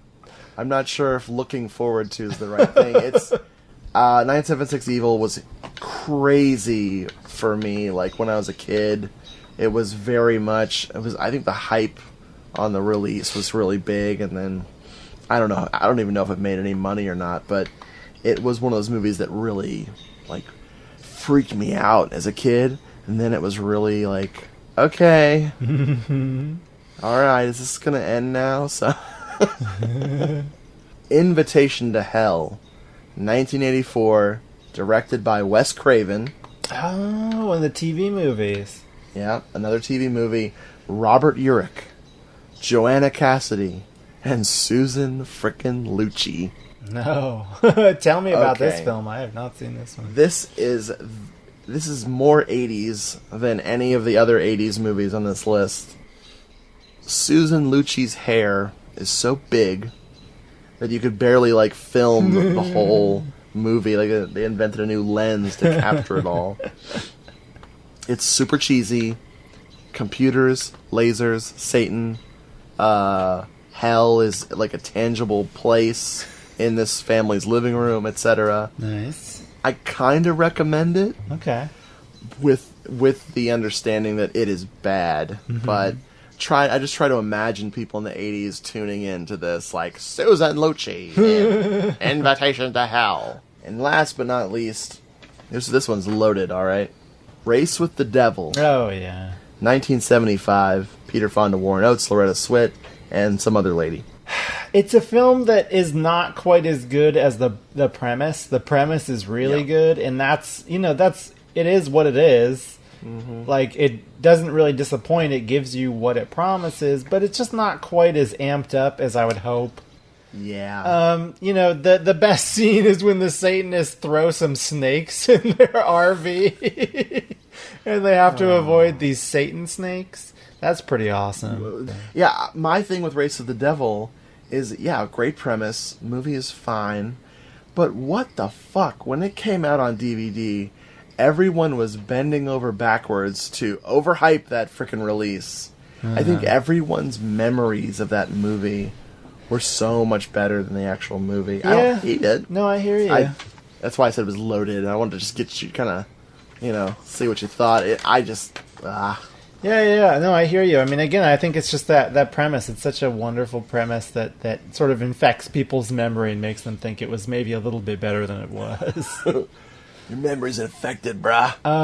So I'm looking at this Satanism list on IMDb. Oh shit, yeah. And there were 4 movies I quick wanted to get your opinion on. Because you didn't ask me about them, and Is it End of Days? It's not End of Days. How do you feel about End of Days? I don't.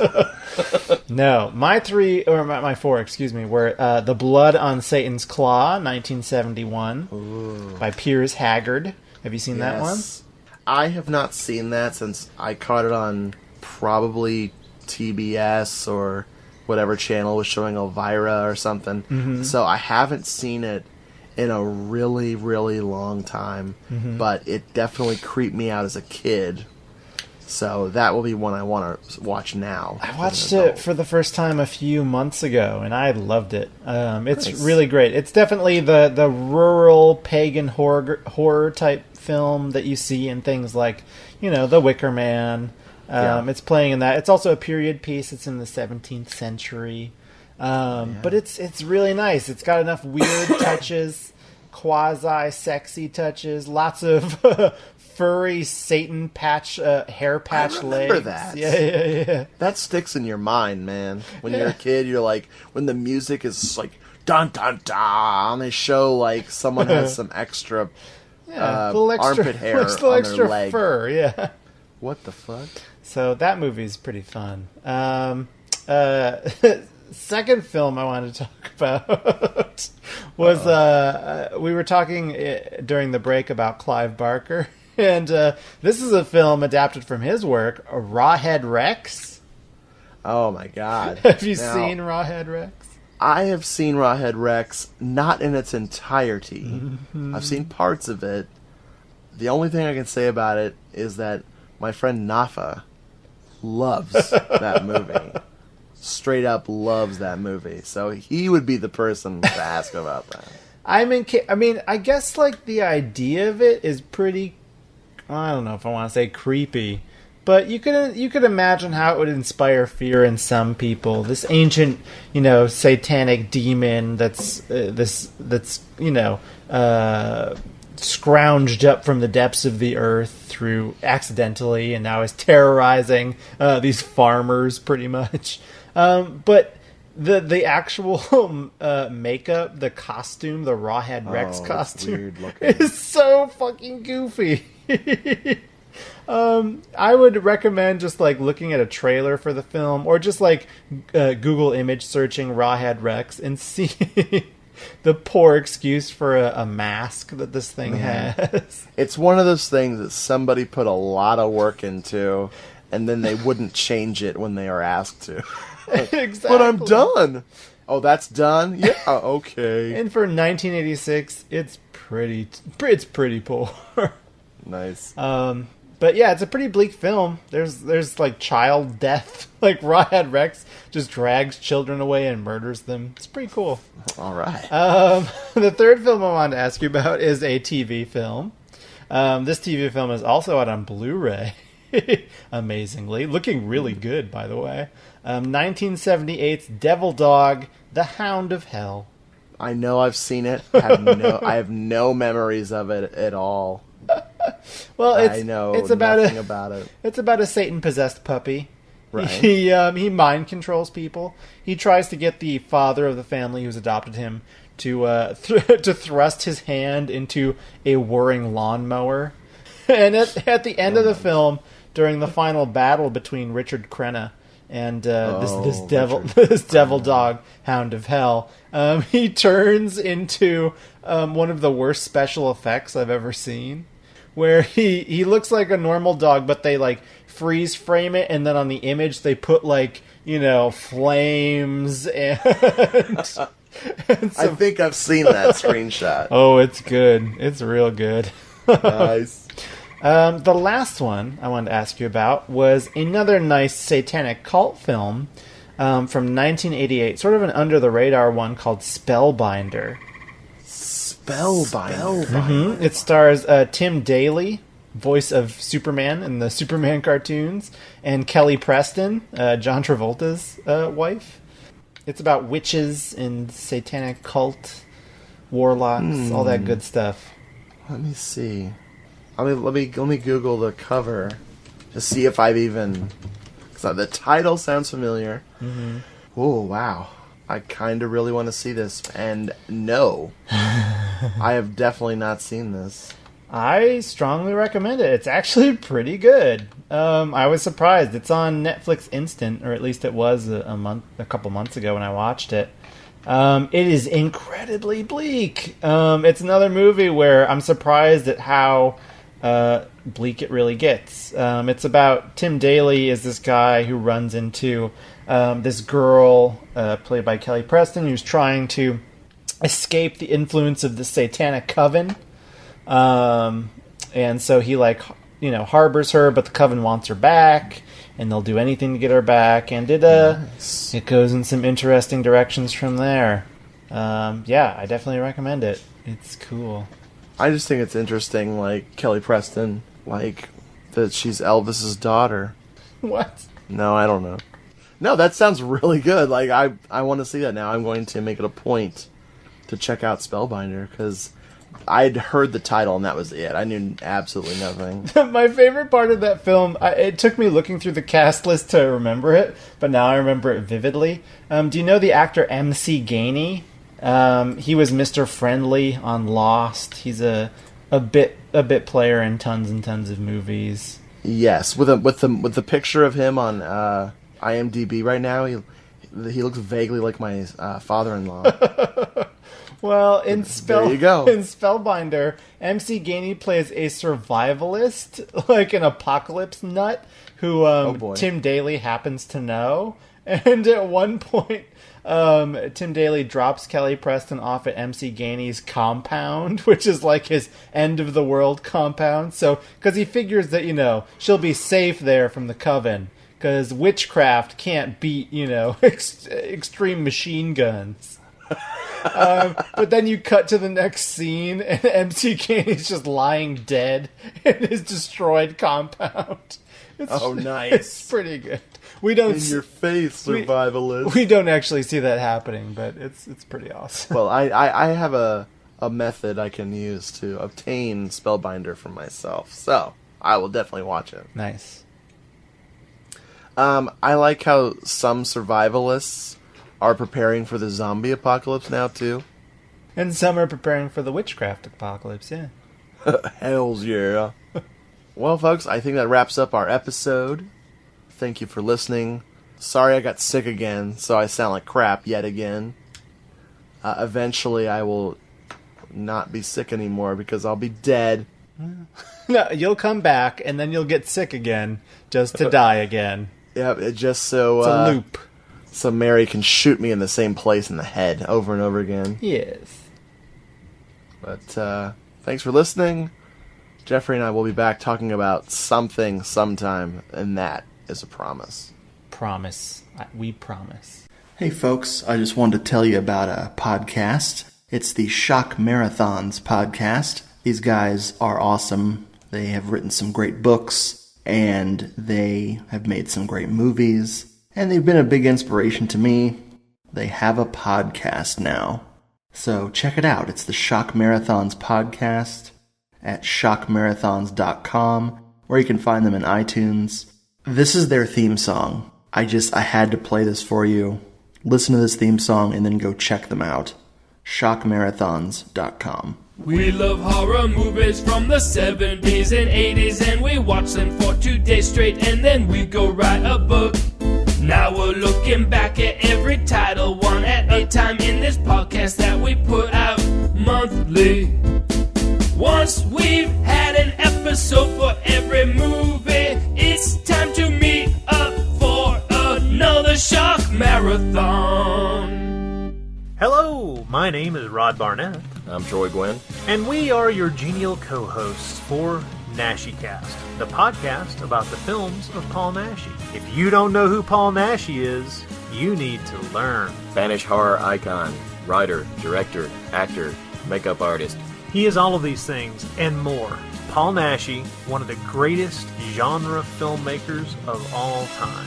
Do titles like Horror Rises from the Tomb, Vengeance of the Mummy, Werewolf Shadow, House of Psychotic Women, Blue Eyes of the Broken Doll, Mark of the Werewolf make you want to see more?